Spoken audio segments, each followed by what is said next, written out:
Is astrology a guide to aid us in mastering the universe? This is the Cosmic Community Podcast with Galactic Ambassador Stacey Dredd. This astrology report is for the week of December 31st. And on the back half of the program today, we're going to also be moving in to the 2025 discussion. Going to go over some key dates and moments coming up in 2025 in terms of the astrology, and get us sort of in gear for what we're preparing for here. Of course, the new year in terms of the astrology is not actually until the spring equinox. The old Gregorian calendar has us celebrating, though, today, and it is tradition. And I think that it's hard to let the new year go by without having the discussion with yourself. You know, where have I been? What has this last year been all about for me? And also, what is ahead for me? What's coming up? And it's a moment to stop and to let your imagination run wild, and also to remain grateful and thankful for the abundance and the success of the last year, and, you know, to create for the future the intentions for the next cycle. So happy New Year to everyone. And this one is just right off of the tail of the December 30th Capricorn new moon. So the new moon comes around every 28 days, and we get to have a moment where we sit still and create new intentions. That's already what the new moon is about. So this New Year's Eve is coming in at a time when we're already in the stillness and in the silence and in the darkest times of the month, where we have to look and find that inner light and find the inspiration to move forward and to create new intentions. So this Capricorn new moon was at 10 degrees Capricorn. This is unique because the sign of Capricorn has had a lot of transformation over the last 20 years, housing the planet of Pluto. And Pluto has just recently moved on from Capricorn to Aquarius. So this is really the first new moon in Capricorn that we've had after the fact of Pluto. So there has been a lot of transformation in terms of Capricorn, and Capricorn represents our ambitions and our careers, the work that we do, the legacy that we are trying to leave for those when we are gone. This is what Capricorn represents, and it's a serious sign. It's an ambitious energy, as I mentioned, and wants to get things done. I love Capricorn moons because they motivate me for whatever reason, and this new moon is not an exception. I feel extra stimulated by the Capricorn moon for whatever reason. Personally, I do have Mercury in Capricorn, so maybe that's why my mental state, my mind becomes stimulated when I get that activity in Capricorn.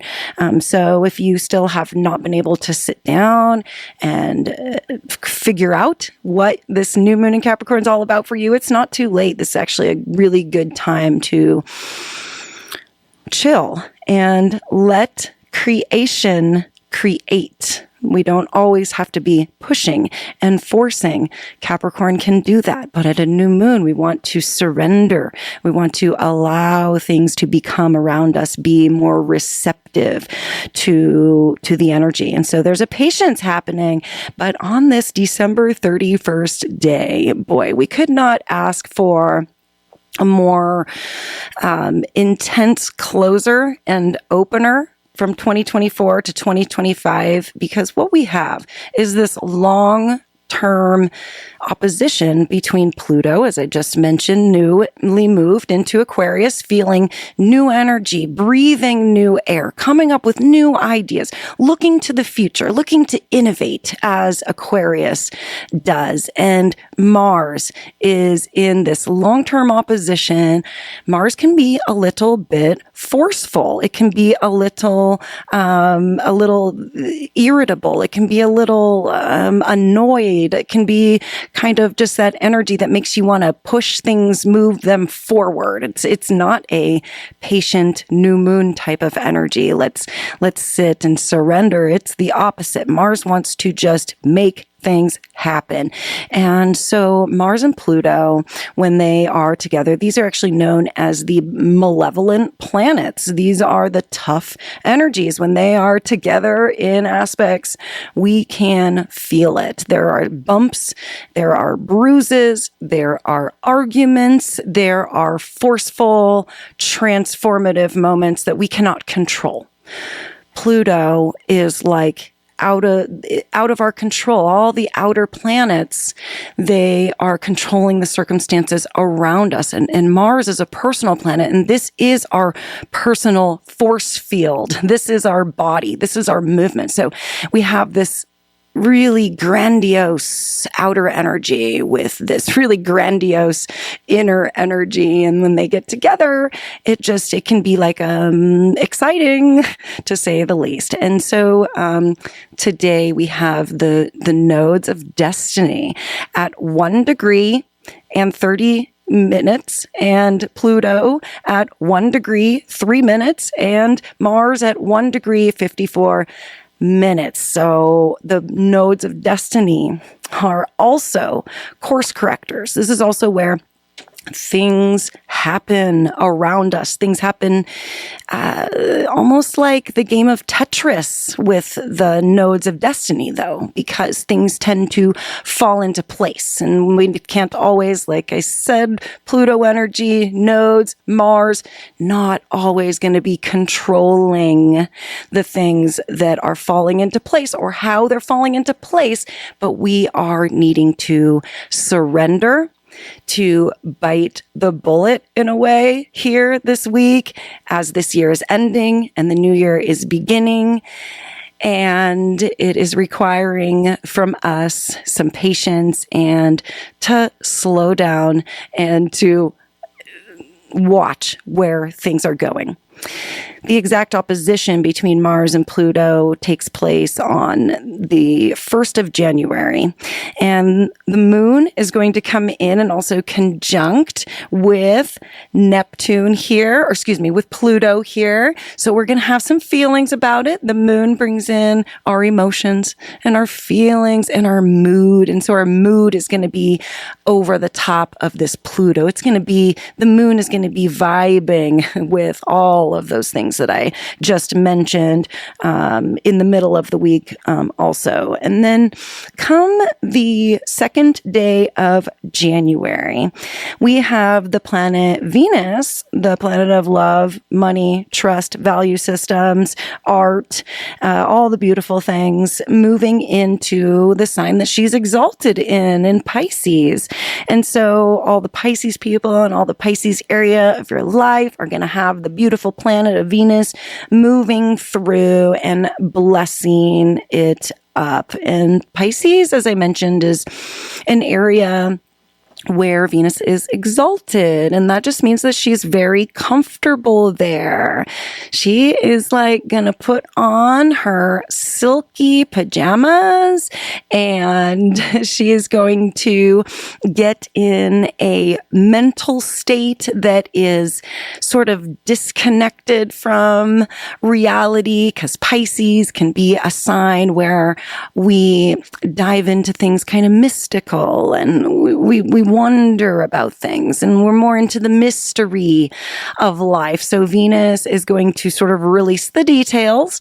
She's going to move into this area of Pisces where she experiences the unconditional love that comes in from source, from spirit, from source energy.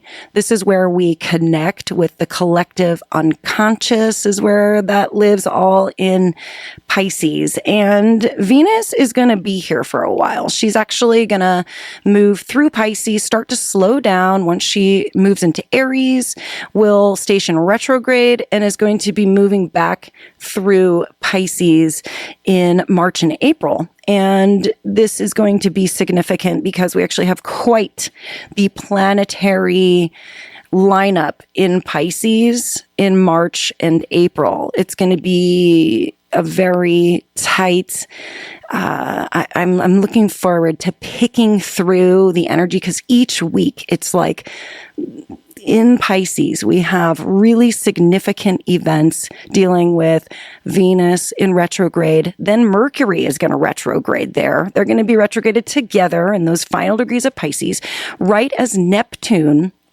is looking to move out of the sign, as Saturn is approaching those final degrees.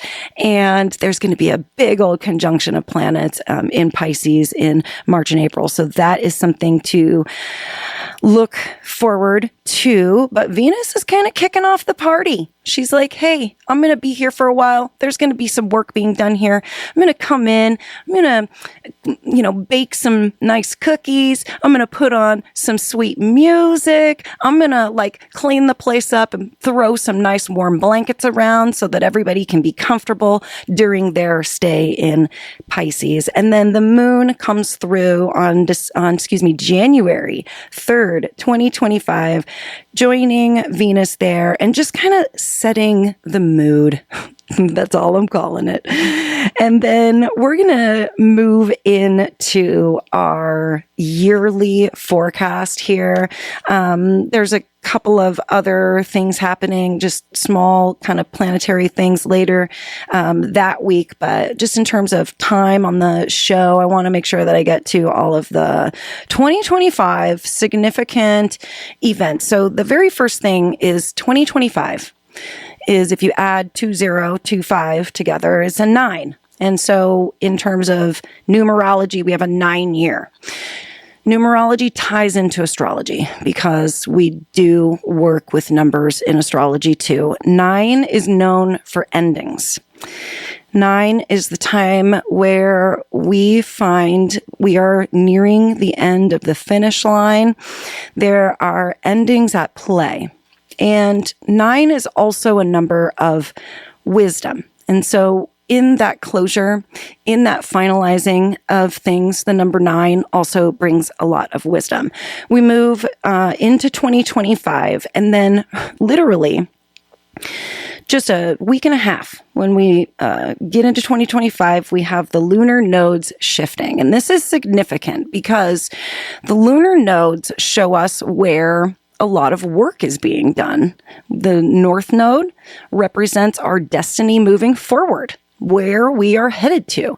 And the South Node represents our destiny that we're leaving, that we are passing, we are passing. And the nodes represent where our cosmic course corrections are going to come in. So we are moving from the Aries Libra axis of the lunar nodes to the Pisces Virgo axis. This is known as the health axis. And there is a lot to do with both Pisces and Virgo with health, and that's the health of an individual, but also the health of society as a whole, the health of the mind, and also how we serve others. This is a big theme with Pisces Virgo. Virgo is the servant. This is where when Virgo gives so much that they don't actually know when to stop. They're like the Labradors here when it comes to service. They don't know when to stop because Virgo will literally work themselves into an illness. And then Pisces is another health sign where we are connected to source and spirit energy. So this is where we find the well of unconditional energy and unconditional health. So we're going to be working a lot with this over the next 18 months. And you can look at your birth chart and see where Pisces and Virgo are. You'll know where your cosmic course corrections are coming up over the next 18 months.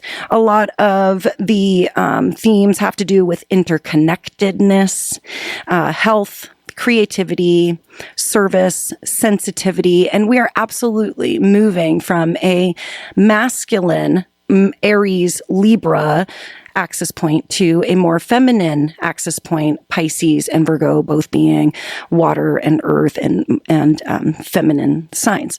So then on February 23rd of 2025, the planet Mars is stationing direct. And this is significant for a couple of reasons. First, because Mars doesn't retrograde as often. So this Mars retrograde has been long. It's been intense. It's been in strong, potent signs, Leo and Cancer.